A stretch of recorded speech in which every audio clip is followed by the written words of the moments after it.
pedi ao Senhor que me desse uma palavra que, de fato, pudesse alcançar o coração de cada um de nós. Esta é uma necessidade de cada um de nós, esta é uma necessidade de cada pessoa que transmite a pregação da palavra de Deus. Por essa razão, o apóstolo Pedro nos diz: se alguém falar, fale conforme os oráculos de Deus. Outra versão: se alguém falar, fale conforme as palavras de Deus. Esta é a mensagem que alcança o coração, que nos fortalece, que nos edifica, que nos capacita para a longa jornada. Bendito seja Deus. Amados, o verso que lemos e que aí está posto é muito interessante. Nós vamos pensar um pouco, claro, não vamos poder demorar muito, pois a maior parte dos pastores aqui moram distantes, precisamos retornar não muito tarde. E, inclusive, o casal que me acompanha ainda hoje vai subir a Serra do Pacuti. Então, nós precisamos voltar logo mais.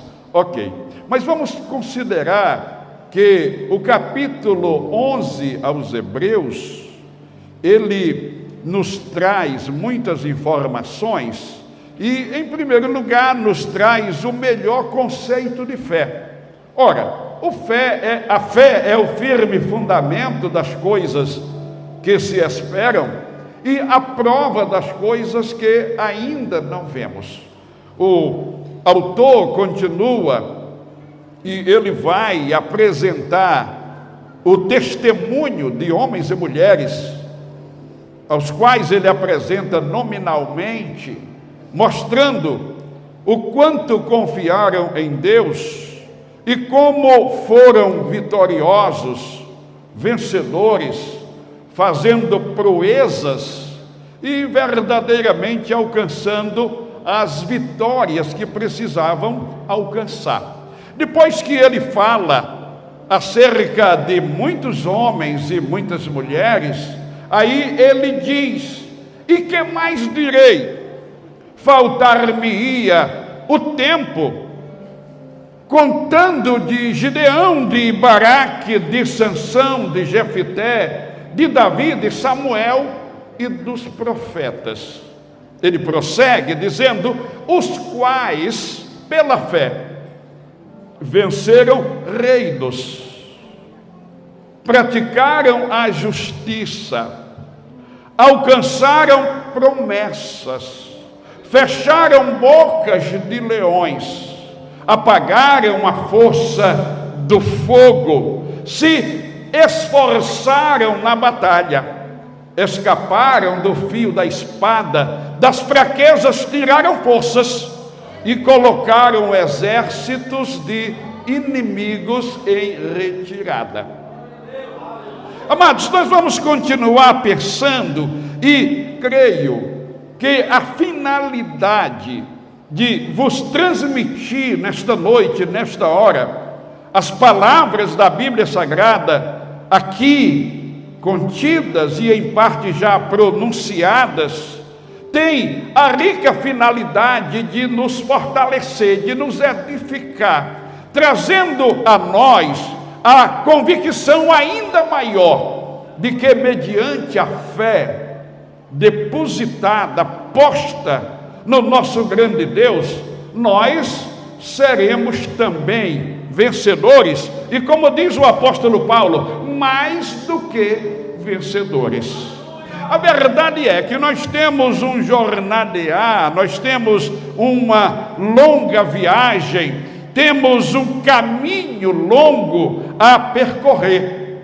E o Senhor Jesus nos avisou que a porta é estreita e que o caminho é apertado e que os caminhantes que entraram por esta porta, eles também levam uma cruz.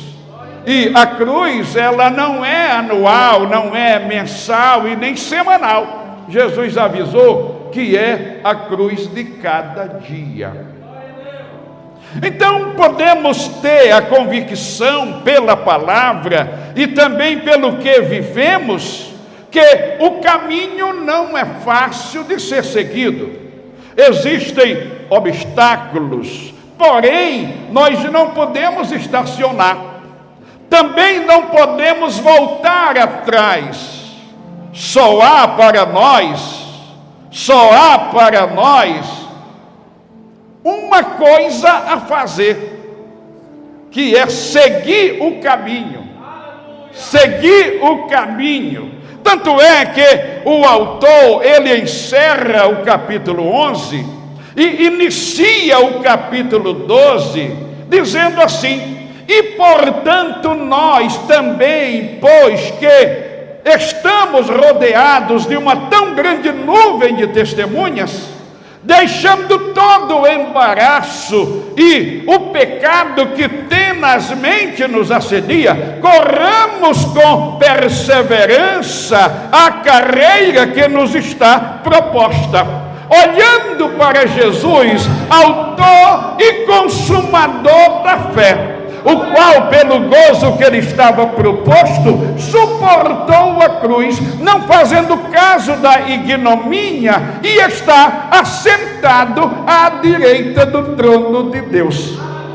Olhem firmemente para ele, que sofreu contra si mesmo tais contradições dos pecadores, para que não desfaleçais, desmaiando na vossa própria alma. Então, que fique bem entendido, não podemos estacionar, não podemos voltar atrás. Nos resta o compromisso de seguir a jornada. E seguir a jornada olhando para Jesus. Bendito é o nome do Senhor. Olhando para Jesus. Bendito é o nome do Senhor. O Senhor é o nosso exemplo, é o pioneiro do caminho. É olhando para Ele que nós haveremos de continuar seguindo o caminho, até que também, como Ele assentou-se à direita no trono do Pai, também nós haveremos de nos assentar. Ele mesmo disse: aquele que vencer, conceder-lhe-ei o direito de assentar-se comigo no meu trono, assim como eu venci e assentei-me no trono de meu Pai. Bendito é o nome do Senhor. Mas, amados, vamos considerar ainda algumas palavras do verso 33 e 34. Notadamente 33, os quais pela fé venceram reinos. O entendimento é que o povo da antiga aliança, de fato, venceu reinos no sentido literal.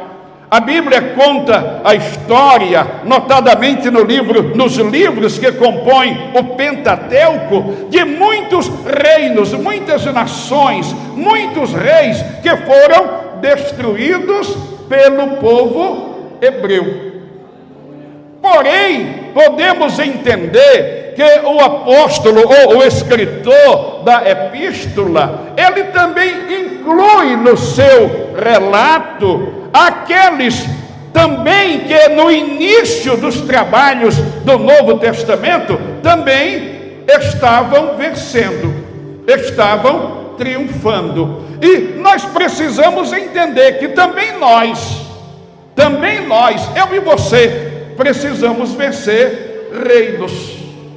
Precisamos praticar a justiça, precisamos sim alcançar promessas. É mais do que um dever, é um privilégio e até uma grande honra vencer reinos praticar a justiça e alcançar promessas. Bendito é o nome do Senhor. Vamos continuar pensando. A igreja do Senhor, o povo da nova aliança, não tem a mesma missão do povo da antiga aliança. Nós, igreja do Senhor, povo da aliança do Novo Testamento, não temos a finalidade de estabelecer reinos humanos, como tinham como tinha o povo da antiga aliança. O Senhor não nos deu a missão de destruir cidades e matar os componentes de seus exércitos e matar reis. Não, o Senhor nos deu a missão de proclamar o Evangelho, nos deu a missão de resgatar os escravizados pelo reino das trevas e trazê-los para a sua maravilhosa luz. Acerca disso, Paulo, ele escreve aos irmãos colossenses, no capítulo 1 e verso 13, dizendo que o Senhor nos libertou do império das trevas e nos transportou para o reino do Filho do seu amor. Quero dizer, o Senhor nos tirou da escravidão que era imposta a nós pelo reino das trevas, e havendo nos libertado, também não nos deixou por perto, nos transportou para longe. Então vamos entender, nós fomos tirados do reino das trevas e colocados no reino da luz. Nós fomos libertos do reino de Satanás e fomos colocados no reino de Deus. Bendito é o nome do Senhor. O Senhor nos libertou e nos transportou e nos colocou dentro do seu próprio reino. Você entende e diz amém. Você crê e diz graças a Deus. É uma realidade na sua vida. Você tem motivos. Exaltem ao nome do Senhor, porque Ele vos libertou e vos tirou do reino das trevas, do reino do maligno, e vos colocou no reino de Deus, no reino dos céus. O Senhor nos colocou no seu próprio reino. Pela fé praticaram a justiça. Quem está no reino de Deus pratica a justiça. Vamos lembrar que o apóstolo Paulo afirma que o reino de Deus não é comida, não é bebida, mas é justiça, é paz e é gozo do Espírito Santo. Então, eu estou no reino, você está no reino, nós estamos no reino, então nós podemos praticar a justiça. E se você pensar, mas pastor, a Bíblia diz que a justiça, ela é como trapo de imundície, isso precisa ser entendido. A justiça dos filhos de Deus é diferente. Diferente porque quando o Senhor nos salvou, que nos deu a justificação, Ele recebeu sobre Ele mesmo os nossos pecados e colocou sobre nós o seu manto de justiça. O Senhor levou os nossos pecados e nos deu a sua justiça. Quem entendeu diz amém.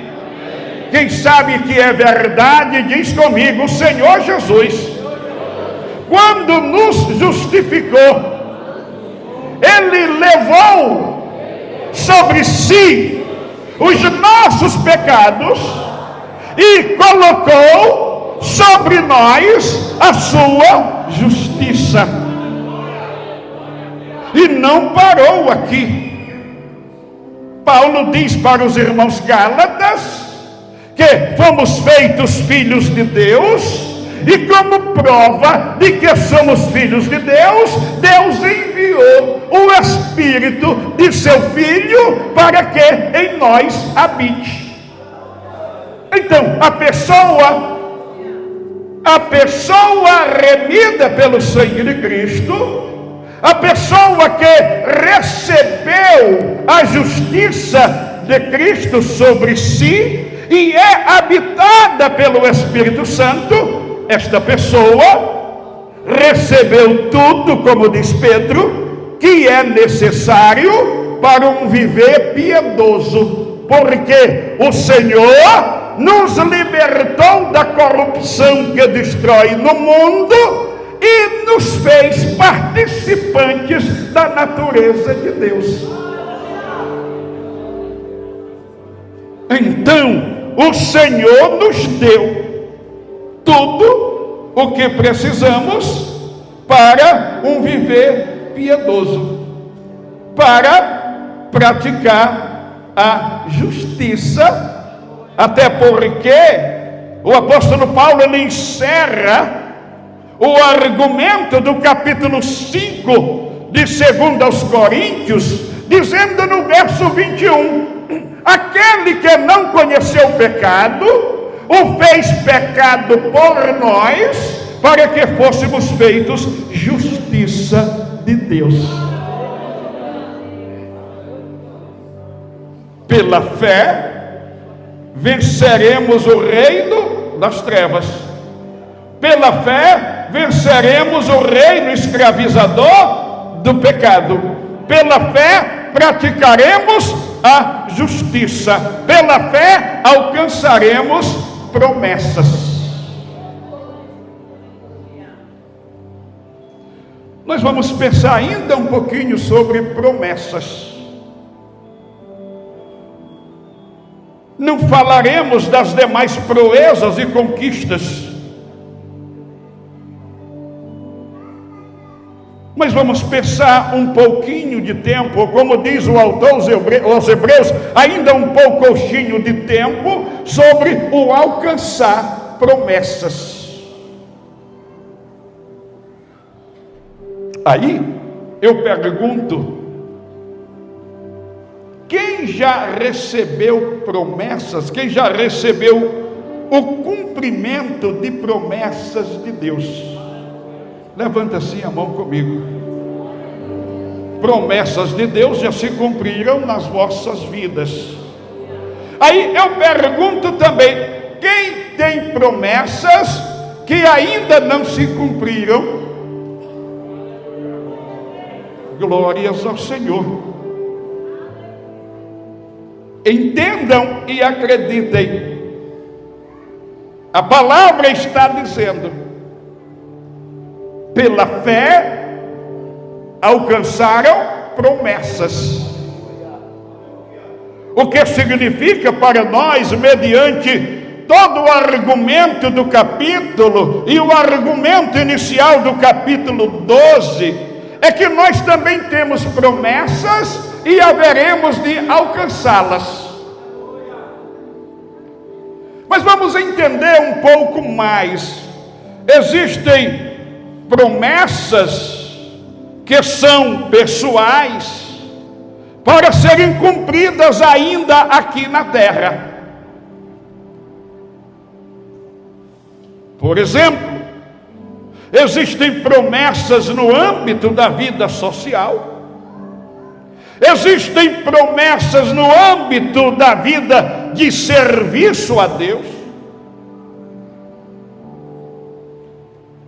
Você pode ter a promessa de ser usado por Deus como um ensinador da palavra, como um pregador da palavra. Você pode ter promessa como uma pessoa que vai ser usada por Deus para curar enfermos, expulsar demônios e fazer maravilhas. O Senhor faz promessas assim. Mas vamos lembrar que quando o Senhor promete algo assim, Ele também estabelece exigências, uma contrapartida. Ele promete, mas ele também exige. Ele lhe prometeu lhe usar para pregar, para transmitir a mensagem. Então, ele deve ter exigido que você ame a palavra, conheça a palavra, obedeça a palavra, para que a palavra de Deus esteja em você como espada do Espírito.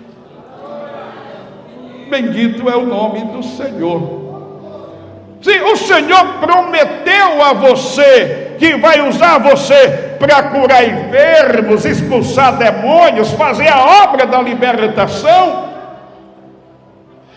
a exigência de Deus inclui, além de um viver piedoso, a vida de oração e de jejum, para que você de fato receba autoridade espiritual. As promessas pessoais que Deus faz, elas vêm acompanhadas de exigências.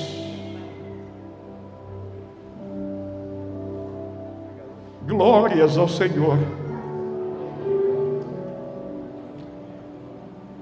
As riquezas celestiais, elas são preciosas demais para serem lançadas a perder como que atiradas pela janela. Paulo diz que o mover do Espírito é dado a cada um para uma finalidade útil. Às vezes nós nos fazemos de impacientes e até perguntamos a Deus se Ele esqueceu das promessas. Porque o tempo passou e as promessas não se cumpriram. Mas fica aqui um parecer. Ao invés de questionar a Deus sobre a demora da promessa, questiona-te a ti mesmo, examinando se você fez o que Ele mandou. Porque Deus prometeu, mas também exigiu. A promessa não se cumpriu, mas você cumpriu a exigência que Ele fez. Então, antes de reclamar da demora da promessa, examine: eu fiz o que Ele mandou? Glória. Mas consideremos, existem as promessas de caráter universal, existem as promessas de valor eterno. Essas independem do que as pessoas possam pensar, do que o mundo possa pensar. O problema é se você está incluso ou não nessas promessas de valor eterno. Por exemplo, o apóstolo Pedro, no capítulo 3 de sua segunda epístola universal, ele diz repetidas vezes que céus e terra que nós podemos contemplar estão reservados como um tesouro para o fogo, afirmando também repetidas vezes que céus e terra passarão num grande estrondo, num grande incêndio, seus elementos se desfarão derretidos pelo fogo.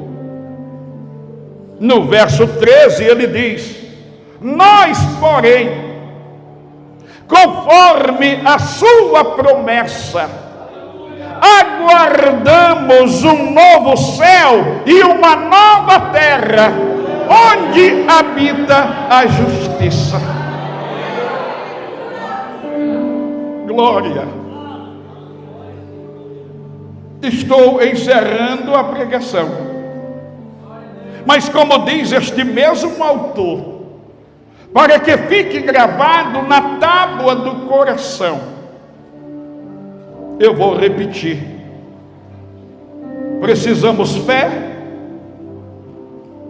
firmemente posta em Deus para alcançar as promessas.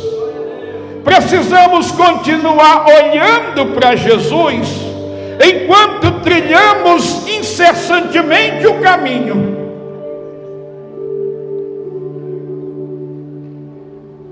Fique gravado na tábua do coração: existe vitória para quem confia em Deus.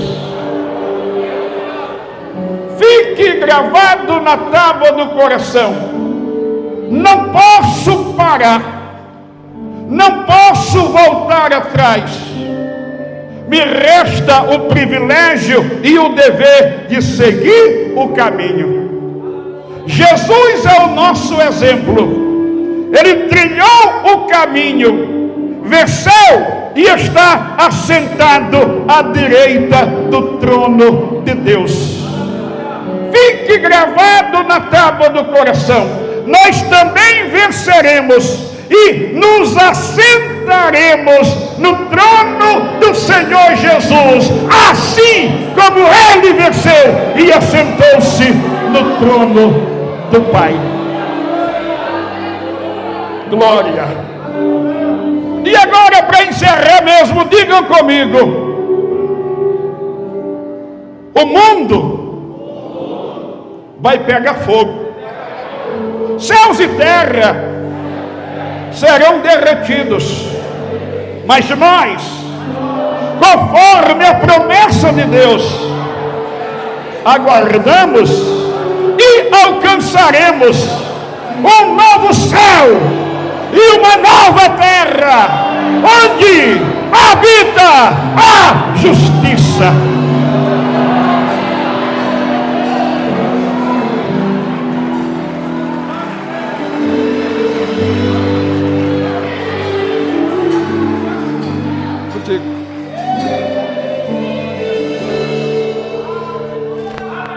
Oh Deus, não é muito tarde não, né? Tá até bom. Louvado seja o nome santo do Senhor. Quantos estão felizes e podem dar glória a Deus?